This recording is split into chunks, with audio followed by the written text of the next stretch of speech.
I think that everyone in this space has at least one FNAF fan game that they have to work really hard to justify their love of. That one FNAF fan game that they simply adore and rank very highly in the grand scheme of things, despite pretty much no one else feeling that way.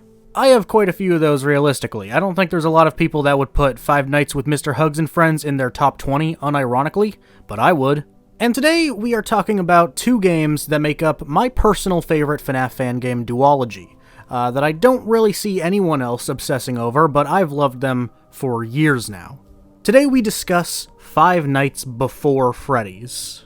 Five Nights Before Freddy's was created by 39 Games. Yes, that 39 Games. Don't worry, this will get its own video as well eventually. It consists of two games that have their own unique story and its own spin on the original FNAF formula, which is personally what I appreciate about fan games generally speaking. There are a lot of things a FNAF fan game can do to stand out, and there are a lot of elements of game design that are more than worthy of taking into consideration, but I think that taking the original point-and-click FNAF formula and creating your own idea with that format is the most important piece of creating a FNAF fan game, once again just generally speaking. I'll of course elaborate in greater detail throughout this video, but this is already what I think makes the Five Nights Before Freddy's duology so great. It doesn't have an original cast of characters, and I'd even say that a lot of the series' visuals have aged quite poorly. But the mechanics feel fresh yet authentic and make for a great FNAF experience. However, there are quite a few things to go over, and there's quite a few things I love about this series, and there's a lot more to say about the mechanics and overall enjoyability, so let's get into it. Hey guys, sorry to interrupt, I'm just here to quickly remind you that channel memberships are now a thing. For only $5 Canadian, so keep in mind that if you are from the US or the UK, it is even less, you get a badge by your name, 4 exclusive emojis on this channel, your name at the end of every video I release, and access to members-only streams. And for a few dollars extra, you get all of those perks, but you also get exclusive videos on top of that. I will be putting just as much effort into these videos as I normally would, if not then even more, and these will be exclusive for the higher tier members. Any money made from memberships will be invested directly back into the channel, and I promise that I will do anything I can to make sure this is actually worth it for you guys. If you can't or don't want to become a member, there's absolutely nothing wrong with that, no pressure whatsoever, but if you guys do, I truly, truly appreciate it, and I promise to do my best to make it worth it for all of you. Back to the video. Starting with the original Five Nights Before Freddy's. I love the gameplay of this one, even if it's really simple. The game kind of feels like a combination of FNAF 1 and 2. Bonnie and Chica will come to the left and right door, Freddy will just come in and stand in front of you, and you monitor Foxy on the cameras. The cameras are just pitch black by themselves, but you can shine a light like in FNAF 2 to allow you to see what's actually going on.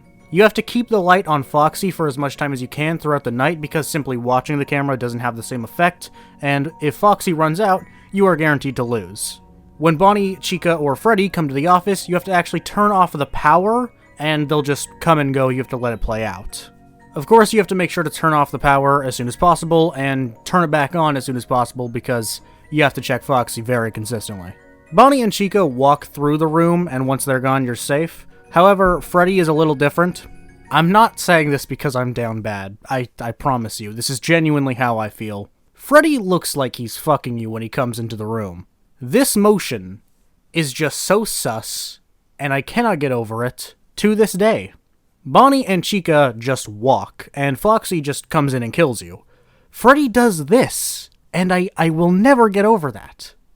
Anyway, back to the actual game. What I think the mechanics of this game do really well is build suspense, and this is done well throughout the series.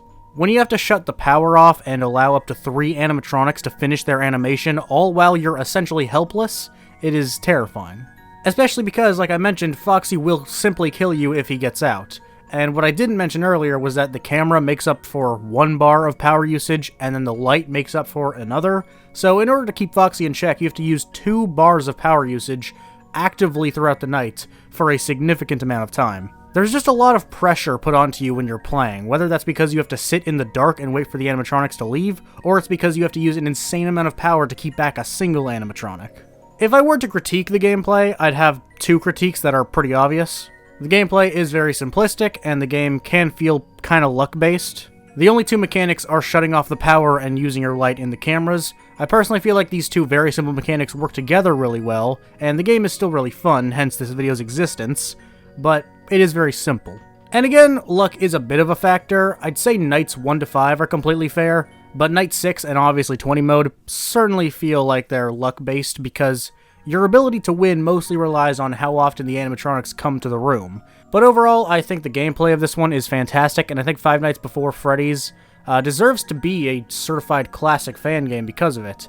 It feels so authentic to the original games, and it's just a really fun game in its own right. The worst part of this game is easily the visuals. The office itself just looks so plain and barren, and the cameras just haven't aged well. But credit where credit is due, it looked pretty okay at the time. This game came out in 2015. It even came out before the first Candies game. But the Pop Goes model from 2016 also looked okay for the time, and I am not generous to that one either. The environments and even the models of the animatronics in Before Freddy's just have not aged well at all, and they look pretty plain, especially by today's standards. But the visuals aren't enough to make the game go from really good to really bad. The game is really fun, but it doesn't look great. That still makes it a really solid game overall, to me at the very least. Like I said at the very start of this, my love for this game is definitely uncommon. Like, I think this game is really, really fun, and I rank it highly for that. I understand that not many people feel the same way about this, and I don't think I've even done a great job at explaining why I feel that way, because it doesn't make sense. It doesn't make sense that I feel this way, but I truly feel this way. But next, we have Five Nights Before Freddy's 2, which I absolutely think is even better than the first. Like Five Nights Before Freddy's 1, the best part of the sequel is easily the gameplay. I think the game is more fun than the first, but it does also have much better visuals and a much more enticing story. Starting with the gameplay, Five Nights Before Freddy's 2 uses the concept of running to different areas of the room better than almost any other FNAF-type game. I wouldn't say it's better than FNAF 4, but it's certainly better than a game like Dermidibus. In Before Freddy's 2, you are in a cabin. I'll explain why shortly. And you have to fend off against the same original FNAF cast, but they're now withered. There's a window to the left, right, and behind you, and you can hide under the table in front of you. Bonnie comes to the window on the left, Chica comes to the right, and Foxy comes to the window behind you. You have to shine your light at them to make them go away. If you don't react really quickly, then they may approach the window and cause you to shine your light on them for even longer. And of course, if you still don't react quick enough, you just lose. And Freddy will come in through the door to the cabin, and that's when you have to hide under the table. The game relies on audio cues, time management, reaction time, the usual FNAF stuff. Bonnie and Chica make rustling sounds in the bushes on their respective sides of the cabin. Foxy also makes a rustling noise, but it's a slightly different one. And Freddy will make clawing sounds on the door to give you a brief moment to act. Once the difficulty is ramped up, it basically consists of quickly running from area to area. However, that also gets dangerous. The game introduces a mechanic called fatigue, which is a measurement of how much energy your person has. The more you move around, the more your energy drains. This gets really stressful because the safest strategy to fend off the animatronics is to move as fast as you can, but you just simply can't do that. And I think that was a really good way of doing this, personally. I can't really think of a game that has this same type of gameplay that would have been benefited by introducing the fatigue mechanic, but at the same time, there are certainly fan games like this with a similar type of format that end up being not as hard as they seem on paper because you can essentially go from area to area to area to area as fast as you want and as often as you want, but this one forces you to take some pauses and to not react when unnecessary because you will get tired pretty quickly if you do that. So it's very well balanced in the case of movement, reaction time, all that stuff. I think what makes the FNAF formula work is the juggling of mechanics, and I think Five Nights Before Freddy's 2 being so fast yet risky is what I love about it. It's the going from area to area and also the suspense that builds up when anything happens. I mentioned this with the last game, the suspense these games build is insane to me. When an animatronic comes all the way up to the window, they stand there as this frightening sound plays until they disappear. And when Freddy is there, it is the most hopeless feeling ever, just having to stay put under the table as Freddy is in front of you, and the other characters could be active around you, and whenever they want, it's a very gut-wrenching experience. The story of this game is also pretty interesting, worth mentioning, though it's quite fucked up, and I don't entirely understand it. The protagonist of this game is being blackmailed into going to the cabin each night. The guy blackmailing him is threatening to tell the protagonist's wife about his drug addiction if he doesn't keep coming back for the 5 nights. But like, why? I don't know that. I don't know the full backstory of these characters and like why they are specifically put in this situation, but it's pretty sad and honestly off-putting to hear about at the beginning of every single night. But at the same time, it's also one of the most creative stories I've heard in a FNAF fan game, because normally it's just like a complete recolor of the original FNAF story. There's 5 dead kids. Who's the killer? What do you know? Hey, what, my brother's the killer? That's crazy. Some shit like that. But this game actually has a much darker, deeper, like, underlying story to what the regular FNAF games are like.